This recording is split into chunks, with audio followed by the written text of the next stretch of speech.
네, 오늘 우리 같이 볼 말씀은 신명기 27장입니다.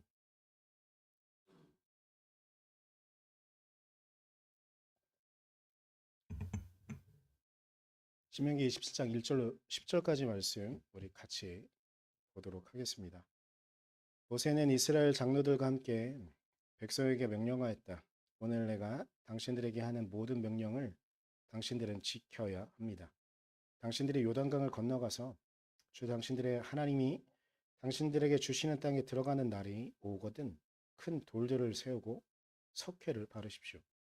주 당신들 조상의 하나님이 말씀하신 대로 주 당신들의 하나님이 당신들에게 주시는 땅, 곧 젖과 꿀이 흐르는 땅에 들어가면 이 모든 율법의 말씀을 그 돌들 위에 기록하십시오. 당신들이 요단강을 건너거든 내가 오늘 당신들에게 명한 대로 이 돌들을 에발산에 세우고 그 위에 석회를 바르십시오.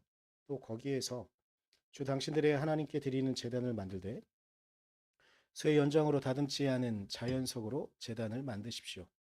당신들은 다듬지 않은 자연석으로 주 당신들의 하나님의 제단을 만들고 그 위에 번제물을 올려 주 당신들의 하나님께 드려야 합니다. 또 화목제를 드리고 거기에서 먹으며 주 당신들의 하나님 앞에서 즐거워하십시오. 당신들은 이 돌들 위에 이 모든 율법의 말씀을 분명하게 기록하십시오. 모세와 레위 사람 제사장들이 온 이스라엘 백성에게 선포하였다. 이스라엘 자손 여러분, 우리가 하는 말에 귀를 기울이십시오. 오늘 당신들은 주 당신들의 하나님의 백성이 되었습니다. 그러므로 당신들은 주 당신들의 하나님께 순종하고 오늘 우리가 당신들에게 명한 그의 명령과 규례를 지키십시오. 아멘. 아, 지난주에 예배를 사모님이랑 저랑 단둘이 드릴 뻔했다가 송이랑 수연이가 새벽 늦게 잤지만 새벽에 교회로 오겠다 그래가지고 그래서 예배를 드렸거든요. 그래서 오늘 지난주에 말씀 끝부분이랑 오늘 연결을 시켜서 말씀을 드리려고 했더니 세 명이 또 지금 없네요. 그래서 아주 난해하네요. 지난주에 제가 요 마지막에 이 부분을 좀 보여드렸었어요. 감리교 신학의 네 가지 표준이라고 말하는 부분. 그러니까 성서, 전통, 이성, 경험. 이걸 갖고 우리는 성경을 봐야 되고 우리의 삶의 영역도 좀 판단해야 된다는 말씀을 드렸었거든요. 아, 근데 오늘은 어찌 보면 이 네 가지 표준에 대한 것들을 근거 삼아서 우리가 어떻게 성경을 볼 수 있을까? 우리의 마음은 또 어떤 것들을 증언해야 될까에 대한 이야기를 좀 한번 해보려고 말씀을 좀 준비했어요. 그리고 오늘은 삼위일체 주일이기도 하고 여러분 삼위일체란 말 많이 들어봤을 거예요. 이렇게 저렇게 막 들어봤고 사회에서도 원래 삼위일체란 말은 성부, 성자, 성령이 다르지만 같이 있는 어떤 아주 모호한 그런 부분인데 사회에서도 뭐 성부, 성자, 성령에 대한 얘기가 아니라 어떤 세 명의 역할이 아주 기가 막히게 잘 맞아서 뭔가 좀 어우러지면 완전 삼위일체를 완전 이루었습니다. 뭐 이런 말을 쓰기도 하니까 익숙한 말이긴 할 겁니다. 그러나 이 삼위일체란 말이 실제로 여러분에게 잘 이해되어지는 말은 아니거든요. 그래서 그 말씀에 대한 이야기를 좀 오늘 좀 하려고 해요. 그런데 이 삼위일체란 말씀을 좀 삼위일체란 단어를 이해하기 위해선 어찌 보면 웨슬리가 자신의 신학적인 표준 그리고 우리 웨슬리 이런 신학적인 표준을 따라서 감리교도도 네 가지의 표준을 따라서 우리가 성서를 해석해 본다고 한다면 삼위일체만큼 좋은 예가 없을 것 같아요. 성경 안에서 있는 이야기들 그리고 어찌 보면 삼위일체란 성서 안에 있는 내용보다는 제가 지난주에 말씀을 드리면서 성서가 가장 첫 번째 표준이라고 했어요. 성서에 있는 거면 굳이 따질 필요 없고 물론 좀 어떤 내용들을 좀 따져야 될 부분들도 있긴 하지만 성서에 있는 건 그대로 따르면 돼요. 그런데 성서에 없는 것들은 어떻게 되느냐? 그건 교회의 전통을 따라서 해야 되는 거죠. 근데 삼위일체는 교회의 전통적인 부분이 좀 강해요. 그리고 이 삼위일체는 이성적인 부분으로 해설을 하면 할수록 이해되어지지 않아요. 그리고 이 삼위일체는 제가 마지막 부분에 말씀드릴 건데 삼위일체는 경험해야 되는 거거든요. 어떻게 경험하느냐는 제가 오늘 설교 마지막 부분에 말씀드릴게요. 그러니까 이런 것들을 좀 보면서 우리가 성경을 보고 삼위일체에 대한 이야기도 우리가 좀 봐야 되거든요. 그 전에 오늘 본문에 대한 이해하기를 먼저 좀 보도록 하겠습니다. 오늘 본문의 내용은 이거죠. 아, 모세의 입을 빌어 하나님께서 우리에게 부탁하십니다. 가나안 땅에 들어가거든 너희들은 들어가자마자 바로 돌을 세워라. 그리고 돌에 석회로 글씨를 써라. 근데 그 글씨에는 주된 내용이 십계명이 되겠죠. 그것을 써놓고 근데 아, 금요일 날 새벽 예배 드리면서 제가 설명을 드리긴 했는데 그걸 또 하긴 그렇긴 하지만 간단하게 말씀을 드리면 이 돌에 석회를 새긴다는 건 가나안에 있는 전통은 아니에요. 이스라엘 백성들의 고유한 전통도 아니고 어디서 왔냐면 이집트에 있던 전통이에요. 근데 여러분 왜 이게 여러분 떠올릴 수 있냐면 이집트 생각하면 피라밋이 있잖아요. 그리고 피라밋 안에 여러 사진들이 있잖아요. 근데 사진들의 그림들이 있죠. 근데 그 그림들은 전형적으로 딱 요거예요. 돌에 석회로 글자를 새긴 거죠. 그게 지금 남아 있어서 그러니까 피라밋 안에는 공기와 접촉이 거의 없잖아요. 그러다 보니까 그게 남아 있기 때문에 지금 우리가 보는 그림 같지만 그게 글자라고 말하는 그거예요. 그걸 이스라엘 백성들도 이제 가나안 땅에서 그렇게 하는 거예요. 근데 내용은 이집트 사람들이 하는 것이 아니라 하나님께서 이스라엘 백성들에게 주신 그 말씀을 그 율법을 새겨두라고 하는 거예요. 근데 왜 그러냐면 이 이집트 문명이 앞선 이유 중에 하나 뭐냐면 이 돌에 석회를 새기면 오랫동안 가고요. 공기에 닿지 않으면 거의 지금 우리가 피라미드에 있는 문자를 보는 것처럼 영구히 가기도 하고 그리고 일단 크기 때문에 멀리서도 선명하게 볼 수가 있어요. 그러니까 그런 이유 때문에 그렇게 세워두라고 하는 거거든요. 거기에 무엇을 세워두느냐? 율법을 세워두는 거예요. 율법의 핵심은 저는 어, 십계명이라고 봐요. 이게 신명기 27장에만 나와 있는 게 아니고요. 여호수아서 4장 1절부터 9절에 요단강을 건너는 상황 가운데 어, 여호수아도 이스라엘 백성들에게 이런 비슷한 말을 하거든요. 9절에 이렇게 말해요. 여호수아는 요단강 가운데 언약궤를 메었던 제사장들의 발이 머물렀던 곳에 다른 12개의 돌을 세웠다. 그 돌들이 오늘까지 거기에 있다. 이 돌이 갖고 있는 의미도 오늘 신명기 27장에 나와 있는 것과 유사해요. 어떻게 유사하냐면요. 그 당시 사람들에게 지금도 우리는 돌이 잘 깨지지 않는 걸 알고 있어요. 물론 돌끼리 부딪히거나 아니면 아주 강한 쇠로 깨거나 하면 돌이 깨지긴 하지만 저는 어렸을 때 제가 다른 친구들보다 몸이 약했기 때문에 몸집도 작았기 때문에 그걸 만회할 수 있는 방법 중에 하나가 돌팔매질이었어요. 저 아직도 기억하는데 제가 아주 어렸을 때 제 고향 섬에 살았을 때 제 또래보다 좀 위의 형들이랑 제가 싸울 수 있는 방법이 없으니까 돌로 제 친구나 형들의 머리를 깨버리고 집에 숨는 거예요. 그럼 우리 어머니는 이게 제가 돌파매질에서 피해 입은 부모님들이 저를 쫓아오겠죠. 그럼 우리 어머니는 곤란해가지고 막 미안하다고 막 하면서 근데 일단은 어떤 전세를 역전할 수 있는 강력한 무기 중에 하나는 돌이었어요. 저희 어렸을 때 기억에 그래요. 우리 어머니는 툭하면 제가 성장하면서 그랬는데 이렇게 돌을 던지면 왜 이렇게 사람을 잘 맞추는지 막 이렇게 저한테 엄청 혼내시고 막 하셨거든요. 근데 제가 던졌던 건 작은 돌이었지만 큰 돌이면 돌일수록 이건 강력함을 상징하고 웬만해서는 변하지 않는 것들을 상징하죠. 그러니까 돌이 갖고 있는 강력한 의미 중에 하나는 뭐냐면 잘 변하지 않는 것. 심지어 영원할 수도 있는 것. 근데 거기에 율법을 새겼다? 그러면 그 율법은 영원히 변하지 않으니 너희들은 이 돌들을 보면서 신명기 27장에 나와 있는 이 돌에 석회를 새기는 것도 마찬가지예요. 이것은 변하지 않고 영원히 갈 것이니 너희들은 이 말씀을 꼭 지키고 따라야 한다. 이 말씀은 하나님 말씀은 이 돌이 영원한 것처럼 변하지 않는다. 라고 설명하고 있는 것이죠. 그런데 이게 문제가 생깁니다. 돌에 새겨놨더니요. 사람들이 이 말씀 외에 있는 것들은 자기 마음대로 하는 거예요. 제가 지난주에도 말씀을 드리면서 바리새인들이 그 율법 안에 있는 것 외에 다른 것들은 어떻게 해야 되는가를 찾는 방법들을 되게 많이 노력했다고 하잖아요. 그런데 이 바리새인들의 이 노력이 있기 이전에 왕국이 왜 멸망했냐면 율법에 돌이 새겨져 있는 그 율법만 지키는 거예요. 그 외의 것들은 자기 마음대로 하는 거예요. 심지어 그 율법에 있는 것을 범하는 경우도 있는데 그 율법이 돌에 새겨져 있으니까 돌이 변하지 않고 그냥 문자대로 있잖아요. 그러니까 그거대로 지키고 따라가는 거예요. 그러다 보니까 그 율법 안에 없는 것들은 자기 마음대로 하네요. 하나님께서 원하시지 않는 것도 율법 안에 없으니까 제가 지난주에 뭐 담배랑 그 무단횡단 이런 얘기 했었었는데 율법 안에 무단횡단에 대한 이야기는 없어요.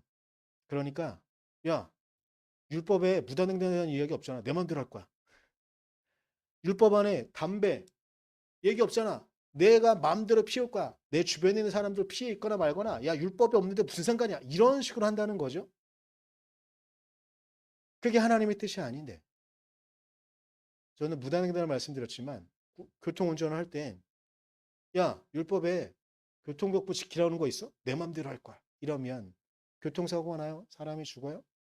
그럼 그 책임은 그 희생은 어떤 가치가 있겠습니까?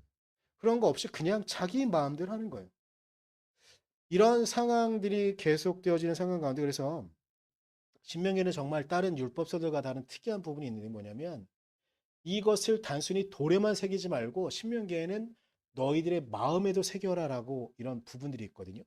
그런데 사람들은 이미 신명기가 쓰여질 당시는 북이스라엘은 멸망하고 남유다도 국력이 점점점 쇠락할 때여가지고 더 이상 돌이킬 수 없는 상황이 되어지게 되고 결국은 하나님께서 이스라엘 백성들을 완전히 멸망시키실 결심을 하게 되죠.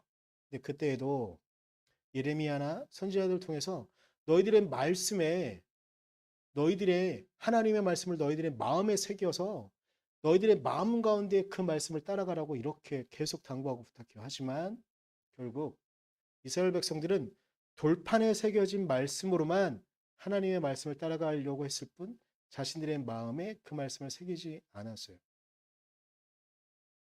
이 땅에 돌판에 새겨진 말씀만 쫓아가던 그들 때문에 하나님은 하나님의 뜻을 돌이켜셔서 당신의 독생자를 우리에게 보내십니다. 그리고 우리에게 보내신 그 독생자를 경험한 사도 바울은 고린도후서 3장 3절에 이렇게 말해요. 여러분은 분명히 그리스도께서 쓰신 편지입니다. 여러분이 편지라는 거예요. 우리는 그것을 작성하는 데에 봉사였습니다. 그것은 먹물로 쓴 것이 아니라 우리가 보통 석회, 그러니까 돌에 석회를 쓴 것처럼 편지라고 하니까 먹물로 쓴 걸로만 생각하잖아요. 잉크로 쓴 걸로만 생각하죠. 그런데 사도 바울은 그렇게 말하지 않아요. 살아계신 하나님의 영으로 쓴 것이요. 이것이 제가 오늘 뒷부분에 하는 부분이 구약의 돌에 새겨진 돌로 기념하고 있는 것과 연결이 되어지는 부분이 있어요. 돌판에 쓴 것이 아니라 가슴판에 쓴 것입니다. 여러분들이 원래 구약에도 이스라엘 백성들은 주변에 있는 이들에게 모범적인 존재여야 됐던 거예요. 주변에 있는 존재들에게 하나님을 믿는 백성은 이렇게 살아가는 것이라는 걸 보여줘야 됐던 존재들이었거든요. 그런데 그들이 그렇게 살아가지 않았어요. 왜냐?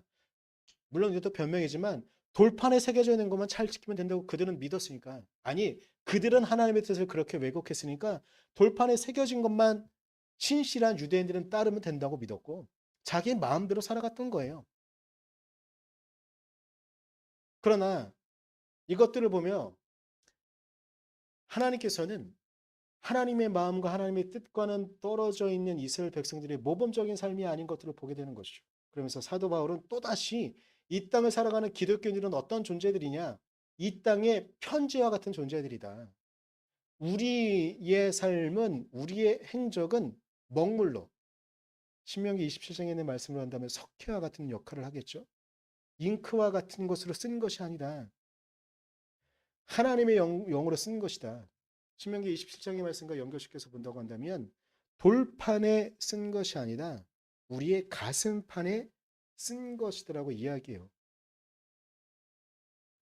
왜 굳이 우리의 가슴판, 우리의 심장, 우리의 마음에 하나님의 사랑을 쓸까요?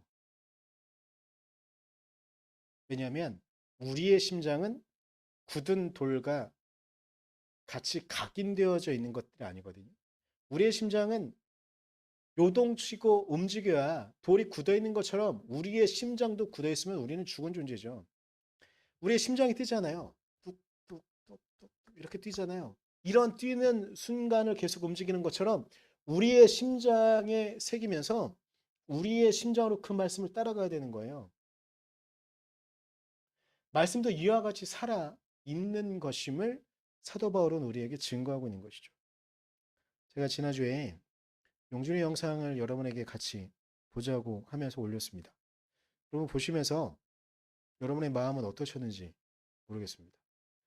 아, 제가 교회에서 영상을 올리고 이제 사모님 댓글도 쓰긴 하셨는데 집에 와서 사모님 말씀은 저도 그걸 보면서 많이 울었어요. 음. 사모님도 정말 많이 울었다고 막 이렇게 하시더라고요. 물론 이 영상은 꽤 예전에 올라왔던 영상을 최근에 조금 편집해서 한 1년쯤 전에 누군가 다시 올렸던 거를 제가 또 어떻게 하다가 보게 된 거예요. 그래서 올렸던 거긴 한데 여러분은 그 영상을 보면서 어떤 마음이 드셨습니까?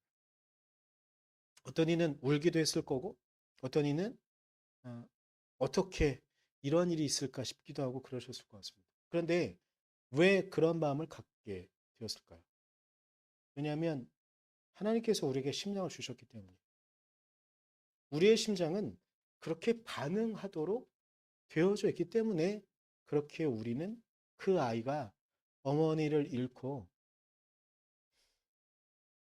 못내 흐르는 눈물을 참다가 거의 대성통곡하듯이 엄마를 그리워하는 우는 모습을 보며 우리의 마음도 같이 아파하고 같이 눈물을 흘리게 되는 것. 왜냐? 우리의 심장이 그렇게 반응하기 때문이죠.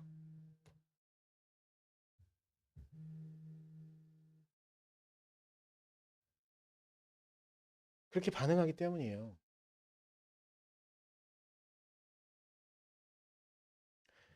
그래서 하나님의 말씀을 우리의 가슴팍에 새기는 게 중요한 거예요. 우리의 가슴팍에 그 말씀을 새기고 우리의 가슴팍에 그 말씀을 따라가도록 우리의 유연한 마음이 하나님의 마음을 품어 그 뜻을 쫓아가고 따라갈 수 있도록 하는 것. 그것이 하나님의 뜻인 것이죠. 그 심장이 음, 어찌 보면 용준이와 우리가 똑같은 경험을 했기 때문에 우리가 눈물을 흘리고 아파하는 게 아니거든요. 미루어 짐작할 수 있도록 하는 거죠. 이 아이의 마음이 어땠을까? 혹은 우리의 과거의 경험 가운데 나의 어머니, 나의 아버지와 있었던 일들, 혹은 주변에 정서적으로 느껴지는 그 마음이 나의 심장이 그 용준이의 눈물을 보며 우리도 같이 눈물을 흘리게 만드는 그런 역할을 한 것이죠. 그래서 그 말씀을 심장의 색이라고 하는 거예요. 하나님께서 예수 그리스도의 사랑을 우리의 심장의 색이라고 한 것이죠. 자, 여기서 우리가 이제 삼위일체의 개념을 좀 생각해 볼 필요가 있습니다. 삼위일체라는 단어를 설명할 때에 대략 두 가지 정도의 예를 들면서 설명을 합니다. 물론 여러 가지 각자의 경험을 갖고 설명하는 경우도 있긴 한데 가장 유명한 건 물에 대한 이야기인 것 같아요. 물은 형태를 다르게 합니다. 물은 액체죠. 근데 물이 얼면 고체가 됩니다. 얼음이 되죠. 근데 물이 햇빛을 맞으면 수증기가 돼요. 이게 형태가 다르잖아요. 이런 것과 같은 것이다 라는 설명을 하기도 합니다. 근데 이것만으로 예수님과 하나님과 성령의 역할이 온전히 이해되어질 수 있을까요? 또 이런 설명도 합니다. 빛에 대한 이야기를 해요. 태양은 빛을 갖고 있지만 거기 안에 열기도 있고 때로는 우리에게 온기도 주고 이런 설명을 하기도 해요. 그런데 여러분 이런 설명을 들으면서 삼위일체가 온전히 이해되시나요? 저는 사실 이 삼위일체에 대해 이론적으로 설명하고 예를 들어서 설명하는 수없이 많은 예들을 보긴 하는데 이것이 의미가 있는가? 저는 잘 모르겠어요. 그리고 이런 설명을 들으면서 사람들이 온전히 이해하는가? 어떤 사람들은 이해할 수도 있겠지만 과연 그럴 수 있을까? 자, 오늘 제가 삼위일체에 대한 설명을 좀 해드릴게요. 삼위일체란 단어는 한번 물어봅시다. 삼위일체란 단어는 성경 안에 있을까요? 없을까요? 성경 안에 삼위일체라는 단어가 있을까 없을까? 제가 이제 네 가지 표준을 말씀드렸었어요. 성서, 전통, 이성, 경험. 첫 번째를 따져야 되는 게 성경이니까 삼위일체라는 단어가 그럼 성경에 있는가?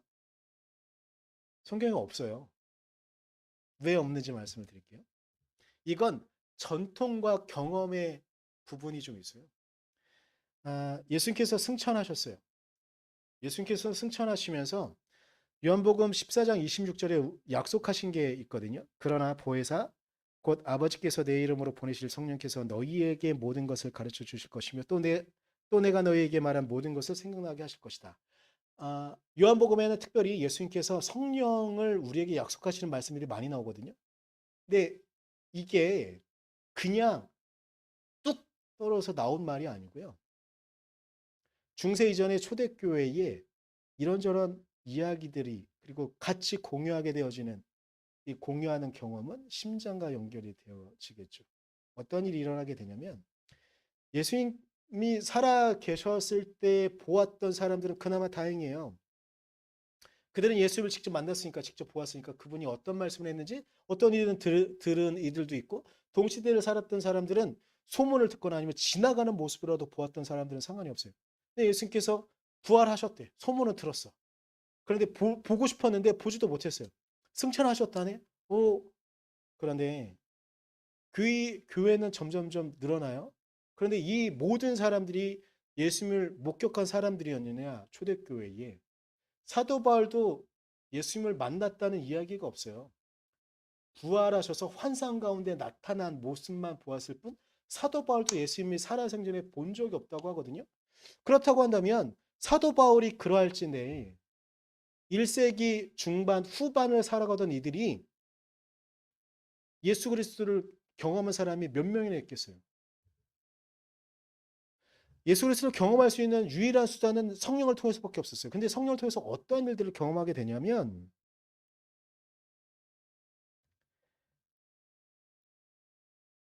제가 이렇게 적어놨어요. 보혜사라는 단어 자체가 한자 표현이어가지고 우리의 마음을 서로 소통하게 하고 우리의 마음을 대언하는 그런 이야기들이거든요.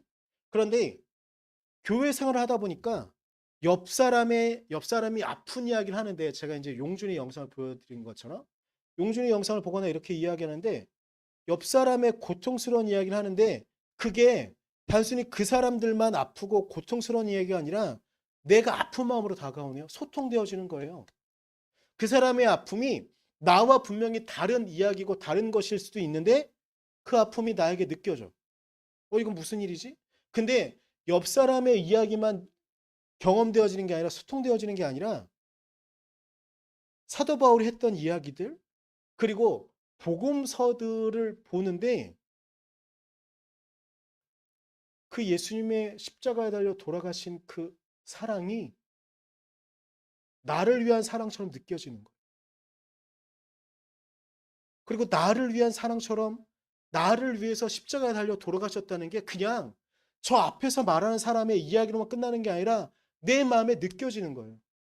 이건 어떻게 설명할 수 없는 거예요. 그리고 하나님께서 내 삶을 이끌어 주셨다는 게 그냥 막연하게 있는 이야기가 아니라 그냥 경험되어지고 고백되어지는 거예요. 내 심장이 그걸 느끼게 만드는 거예요. 그런데 이걸 어떻게 설명할 수 있는 방법이 없는 거예요. 이게 뭐지? 내 마음이 뜨거워져. 내가 기도하는데, 내가 찬양하는데 내 마음이 뜨거워져. 내가 하나님께 기도하는데 나의 이 소소한 기도가 응답이 되어져요. 이게 무슨 일이지? 도저히 이해할 수 없는 일들이 초대교회 1세기 말, 2세기, 3세기 초까지 걸치면서 이들이 도저히 이해할 수 없는 일들이 일어나는 거예요. 그러면 나를 소통하게 하고 내 마음을 이끄시는 분이 성령님인가? 근데 그 성령님을 경험할 때 나는 예수 그리스도의 사랑도 경험되어지고 하나님께서 나를 이끄시는 것도 경험되어지네? 그럼 이분들은 저마다 다른 것 같은데 어떻게 되는 거지? 이 저마다 다른 분이 동시에 느껴지는 거예요. 이 땅을 창조하신 하나님께서 나를 이끌어 주시는 것이 경험되어져요. 그 하나님께서 보내신 예수 그리스도의 사랑이 그저 저 앞에서 말하는 이들 그리고 지금은 우리는 성경책을 이렇게 성경 66권을 갖고 있잖아요. 그때는 다 쪽복음이고 아니면 몇몇 구절만 갖고 있는 한 장만 되어져 있는 그런 복음서들을 보는 거예요. 근데 이 이야기가 여기에 나오는 예수님의 이야기가 그냥 글자가 아니라 살아서 나의 눈에 나의 심장에 박히는 이야기가 되어지는 거예요. 놀라운 경험을 하는 거죠. 그러면서 그들은 자연스럽게 아, 성부 하나님, 성자 예수님, 성령님 이분들은 다른 분이 아니라 나를 이끌어 주시는 분이구나. 이것은 그들이 경험하게 되어지는 거예요. 저 멀리 있는 이야기가 아니라 성경 안에 있는 이야기만이 아니라 그리고 앞에서 이야기하는 오늘 예배를 한다면 목사님만 이야기하는 게 아니라 그리고 저는 종종 찬양하다가 울기도 하잖아요. 저 목사님만 막 찬양의 가사 때문에 우는 게 아니라 실제로 저 목사님을 울게 하는 그 성령님이 그 하나님이 나의 마음도 위로하는구나를 느끼게 되는 거죠. 나는 동떨어지는 존재가 아니라 같이 하나님을 경험하고 움직이게 하는구나를 알게 되고 고백하게 되어지는 거예요. 그래서 그들은 자연스럽게 삼위일체의 개념을 터득하게 되어지고 그들은 알게 되어졌습니다. 그런데 이게 문제가 되어지는 거예요. 이제 3세기가 지나고 4세기쯤이 되면 교회가 어, 신학적인 정의를 내리려고 해요. 아, 그래서 삼위일체를 신학적으로, 철학적으로, 논리적으로 설명하라고 해요. 그래서 제가 좀 전에 말씀드린 물에 대한 이야기, H2O에 대한 이야기를 하면서 막 설명하기도 하고, 혹은 막 아, 우리가 이해할 수 없는 영적인 부분이 우리는 막 무조건 믿어야 된다 이런 이야기를 막 강압적으로 하기도 하고. 그러나 여러분 삼위일체는 어찌 보면 돌판에 새겨진 그 말씀으로부터 시작되어졌는지도 모르겠어요. 그때 하나님께서는 돌판에 새겨진 말씀을 통해서 이스라엘 백성들이 하나님의 마음을 알기를 원하셨어요. 그러나 그들은 그 마음을 몰랐어요. 그래서 나라가 멸망할 쯤에 그리고 포로기 시기를 거치면서 이 말씀을 마음에 새겨야 된다고 끊임없이 말했지만 그들은 결국 그것을 알지 못했어요. 그래서 예수 그리스도께서 이 땅에 오셨죠. 그러나 그 당시의 사람들도 몰랐어요. 그래서 끊임없이 하나님은 그분의 말씀을 그분의 마음을 우리가 알기를 소망하셨죠. 그런데 최후에 남겨져 있는 수단이 뭐였냐면 삼위일체의 그 하나님이었어요. 하나님은 이 땅을 창조해서 우리를 혼내는 것만 같은 그 하나님이 아니라 우리가 마음 아파하면 그분도 같이 마음 아파하시고 우리가 누군가에게 손가락질 당하면 그 하나님도 같이 손가락질 당하시고 우리가 누군가에게 채찍에 휘둘려서 우리의 몸에 우리의 마음에 상처가 남을 때 그분의 몸에도 그분의 마음에도 상처가 남는 모습을 예수 그리스도의 십자가의 모습이 바로 전형적으로 그런 모습인 거죠. 신인 하나님인 예수 그리스도께서 왜 그 몸에 상처를 받으셔야 됐을까? 하나님도 그렇게 우리를 위해서 십자가에서 하나님이신 예수 그리스도가 상처가 난 것처럼 우리의 삶에서도 우리의 잘못이 아닌 다른 우리를 공격하는 악한 세력에 의해서 우리의 몸에 상처가 나면 예수 그리스도도 상처 입으시고 하나님도 상처 입으시고 성령은 그런 우리를 품으시며 우리를 위해 대신 우리는 너무 억울하고 너무나 아무 말도 못하겠어서 한숨 소리밖에 못하는데 우리의 마음을 대신해서 하나님께 기도하시는 분으로 우리가 경험되어지도록 삼위일체는 그렇게 우리에게 작용하는 것이죠. 그렇기에 여러분 삼위일체는 우리가 경험해야 되는 이야기입니다. 우리가 고백해야 되는 이야기이고 우리가 끊임없이 우리의 삶 가운데 하나님의 은혜로 채워져야 하는 것들이기도 합니다. 그래서 여러분을 위한 하나의 위안 같은 이야기를 좀 하나 말씀드리겠습니다. 우리가 항상 하나님의 은혜를 경험하고 하나님께서 우리를 이끌어 주시는 성령의 소통하심, 예수 그리스도께서 우리를 사랑하심, 하나님이 우리를 이끄심 늘 경험할 수 있으면 좋겠죠. 그런데 사람마다 저마다 시기가 있는 것 같더라고요. 제가 존경이란 말까지는 좀 그렇지만 그래도 좋아하는 한 사람이 있습니다. 60대에 은퇴하기 전까지 그는 그가 일하는 사업터에 눈부신 성과를 낸 사람이었었어요. 그 사람의 이름은 몰라도 그가 런칭한 제품들의 이름을 이야기하면 우와, 와, 와 할 만한 사람이 있어요.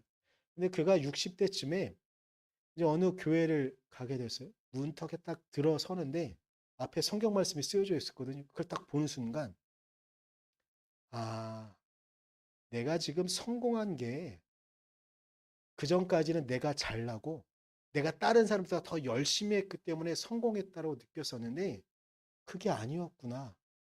60이 넘어서. 아, 내 주변에도 생각을 해보면 나만큼 열심히 한 나의 전우들, 장렬하게 쓰러져간 나의 전우들이 있는데 나만 유독 이렇게 끊임없이 성공할 수 있는 이유는 내가 잘났기 때문에 내가 다른 사람보다 더 열심히 했기 때문이 아니고 나를 이끄신 하나님이 계셨기 때문이라는 걸 60 넘어서 그분은 경험하고 고백했다는 거예요. 여러분, 저도 중3 때 하나님이 살아계신 하나님으로 경험되어지기 전까지는 교회 가는 게 그냥 즐거웠기 때문에 교회 갔던 거였었어요. 예수님을 알고 하나님이 어떤 분인지 알기 때문에 교회를 갔던 게 아니에요. 그저 교회 가는 게 재밌었기 때문에. 근데 여러분, 지금 저는 1차적으로 여러분들이 교회 오는 게 즐거웠으면 좋겠어요. 기뻤으면 좋겠어요. 그리고 그 시간들을 통해서 성령이 우리를 대신 이끌어 주시고 소통해 주시는 그 은혜가 조금씩 조금씩 여러분에게 들어갔으면 좋겠어요. 그리고 조금씩 조금씩 여러분을 사랑하시는 예수 그리스도의 사랑이 여러분에게 경험되어졌으면 좋겠어요. 그리고 그 경험들을 통해서 우리의 인생을 이끌어 가시는 그 하나님, 여러분이 고백할 수 있고 경험할 수 있었으면 좋겠습니다. 지금 당장 여러분이 그렇게 하지 못한다고 할지라도 여러분의 인생의 순간들 하나하나를 이끌어 가시는 그 하나님. 제가 기필코 결단코 말할 수 있는 하나님은 여러분을 이끌어주고 계십니다. 예수 그리스도는 여러분을 사랑하시고요. 성령은 여러분의 말할 수 없는 탄식들을 대신 하나님께 아뢰며 우리가 하나님을 예수 그리스도를 경험할 수 있도록 우리를 이끌어주고 계십니다. 그 은혜 안에 여러분 살아갈 수 있기를, 그 은혜 안에 여러분의 인생을 맡길 수 있기를 저는 간절히 부탁하고 말씀을 드립니다.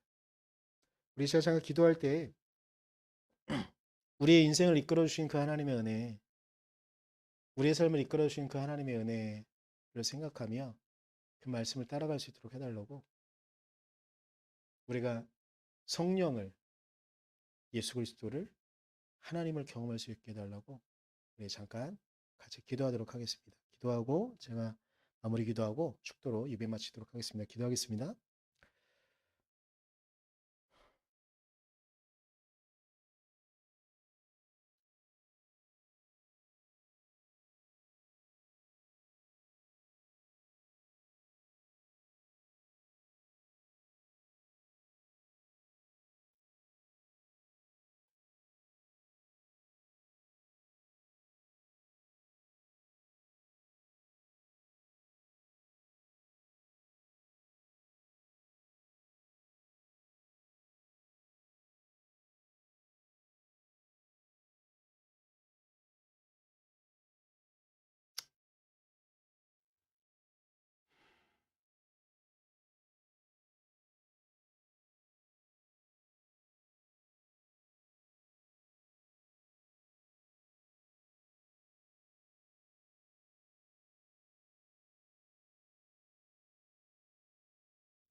주님, 우리가 주님의 은혜 안에, 성령의 이끄심 안에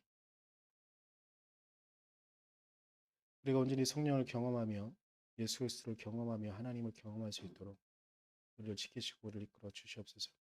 우리의 모습은 연약하지만, 우리의 삶은 빈약하지만, 그리고 우리의 의지는 약하지만 하나님께서 우리를 이끌어 주시면 우리의 약함을 강함으로, 우리의 부족함을 당신의 충만함으로 채워주시고, 우리의 의지 없음을, 우리의 의지가 약함을 하나님의 강한 뜻으로 이끌어 주실 줄 믿습니다. 주님, 우리가 주님 은혜 안에 나아가게 하시고 주의 말씀을 쫓아 주님의 은혜를 향하여 나아갈 수 있도록 우리를 지키시고 우리를 이끌어